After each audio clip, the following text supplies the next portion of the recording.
Almost and done. Hey, welcome to Story Lab. This week we're taking a look at some helpful ways to keep your cool. Man, I just love this project. Oh, I missed a couple spots.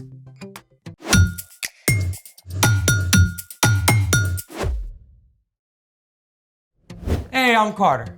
And I'm Zeke. We're talking about how we can trust Jesus with all of our emotions because he experienced them too. Is frustration an emotion? It sure is. Looks like you got a jump start on our experiment. Actually, I'm doing a demonstration for my cousin's kindergarten class, but Not working? I've tried this like 5 times already. It's supposed to be super easy. Half a cup of vinegar, tablespoon of baking soda, and it's supposed to fizz up. I did this like 1,000,000 times when I was a kid. Yeah, but... So why is it not working? Well, did you double check the... Maybe I just need more. More! Is that actually... Oh, come on! Why is it not working? Dude, deep breaths. You're not supposed to be the volcano. Sorry, I just get mad when I can't figure stuff out. Maybe you just need to take a break. Did you double check your ingredients? Oh, I grabbed baking powder instead of baking soda. I cannot believe. Oh, I'm such a... I'm being a volcano again. Maybe you should just take a break, okay? I've got a great stress reliever. Oh, really? What is it? Well, it's a bit explosive. In fact, I think it will make a pretty awesome volcano. Sold! Ready? Yeah, let's make it. Today, we're going to make a volcanic explosion with elephant toothpaste. Those two things do not go together. Well, it's just called elephant toothpaste because it makes a big explosion. Fair. And a big mess. Excellent. Make sure you have a grown-up to help. Okay, let's start. You'll need an empty plastic soda bottle, a foil cake pan, a funnel, and half a cup of 6% hydrogen peroxide. Plus liquid dish detergent, food coloring, a measuring cup, yeast, and a plastic spoon. Then you just need some warm water and you're good to go. Great. Step 1, put the bottle in the pan and the funnel in the bottle. Sounds simple enough. Perfect. Step 2, add half a cup of peroxide, a squirt of dish detergent, and some food coloring. I know this part. Step 3, combine the yeast and warm water in the measuring cup. 2 tablespoons. Okay, we're all set. Are you ready for some elephant toothpaste action? Let's do it. All right. You ready? I'm ready. Go for it. Look, it's rising. Oh, look at it. Wow, it's so much fun. And it's pink. Oh man, it just keeps going and going. In the elephant toothpaste experiment, the enzyme in the yeast breaks down the hydrogen peroxide into oxygen and water. The oxygen gets trapped by the soap, creating a foamy solution. Oh, Look at it.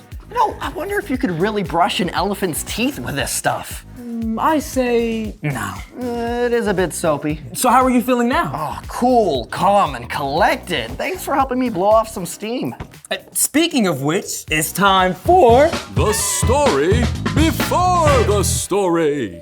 Today, we're in the book of James. James was written by, you guessed it, James. But this James just happens to be Jesus' half-brother. James didn't follow Jesus at first. But after Jesus returned to life, James believed in him. James became a leader of the early church in Jerusalem. He wrote this letter to Jewish believers to help them understand it's not only important to have faith, but to put that faith into action, and how we respond to others. which is where our story starts. Take it away. Hey everyone, I'm Brian and I am super happy to be here. But there are definitely days I feel more like this. I bet there are times that you feel the same way, right? Jesus' brother James has some really important things to say about what to do when we feel that way. He started out his letter like this. You will face all kinds of trouble. When you do, think of it as pure joy. Your faith will be tested. It will produce in you the strength to continue. James got it. There are things in this broken world to be sad and angry about. But all of those hard things, whether huge or teeny tiny, are a chance to practice trusting God. Now, it's easy to say, trust God, but what does that actually look like when some kid shoves you in the lunch line? My dear brothers and sisters, pay attention to what I say. Everyone should be quick to listen, but they should be slow to speak. They should be slow to get angry. There's so much good stuff packed into this, so let's take a look. James says that when you face a tough situation, first of all, put your listening ears into gear. When you trust that God is in control, you can be patient and listen first. You can truly pay attention to the other person, even if you don't agree with them. You don't need to jump in super fast before you have time to think. Second, slow down your mouth. Don't say the first thing that pops into your head. Instead, think it through. Ask God for wisdom and the right words to speak. And finally, be slow to get angry. Take some deep breaths when you feel anger rising in you. You know how it feels when you start to get angry, right? Something in your stomach gets tight. Maybe you clench your jaw or your shoulders. You find that you've balled up your hands into fists and you're itching to punch something. Maybe you totally clam up, or you find yourself crying. You kind of feel like a firecracker about to explode. And you know what happens if you let that anger blaze right away? People are gonna get hurt, including you. So when you feel all knotted up with anger, start by taking a few deep breaths. Yes, even if it feels silly, focusing on your breath gives your body and your mind a chance to slow down. Diffuse your anger. You get a chance to ask God what to do with your anger rather than, say, punching your little brother. So remember, be quick to listen, be slow to speak, be slow to get angry. Now, I want to make something clear. Feeling anger is not wrong. In fact, Jesus himself got angry. There are things in this broken world that it's good and right to get angry about. But in Ephesians, Paul wrote, "When you are angry, do not sin." Anger is only wrong when you let it take control of you and make you act without thinking. So, when you feel anger, don't let that anger take charge. Instead, ask God to help you respond to what's making you angry with wise words and actions. Then you can be quick to listen, slow to speak, and slow to get angry. The end. Oof, I feel this one. Ugh, right? Like right here. Yeah, it is so easy to let anger take over. James knew the only way out is to slow down.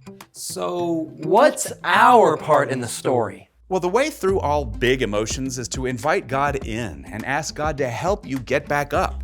that's resilience, getting back up when something gets you down. Anger can definitely get you down. If you don't slow down and make wise choices to handle anger, it can wreck a lot of things. But James makes it super clear where to start. Be quick to listen Be slow to speak. and be slow to anger. Yeah, this is something you can practice every day. Maybe you're on a road trip with your family and your little sister keeps leaning over the back seat to poke you for the 5th time. And you can feel that anger rising, and all you want to do is call her names and reach over and pinch her hard. But instead, you take a deep breath, you hold your tongue, and you talk to God about it. Yeah, and you realize she's just bored and hungry, like you. Maybe you can offer her a snack or ask mom to stop for a break soon. Yeah, anger is real and it's not wrong, but God has provided some great ways to help your body and mind release anger. Like taking deep breaths? Yep, it can also help to punch a pillow or wrap your arms around yourself and squeeze real hard. Yeah, you can draw a picture or write down what you're feeling and then crumple it up. You can even pop bubble wrap. Ooh, bubble wrap. Yeah. Here. Oh man. Oh yeah. Satisfying. I think you all got this one. I gotta find me some bubble wrap now. See you next time. So, here's the thing. When you're angry, talk to God and then listen. My mom always says you have one mouth and two ears. That means you should listen twice as much as you talk. Yeah, might keep you from exploding into a big old mess like our elephant toothpaste. Hey, speaking of elephant toothpaste, wanna help me finish my volcano? Ready to try this again? I'm listening. Thanks for joining us in the Story Lab. See you next time. There it is! That's amazing! Now you can go to that kindergarten class. Oh yeah!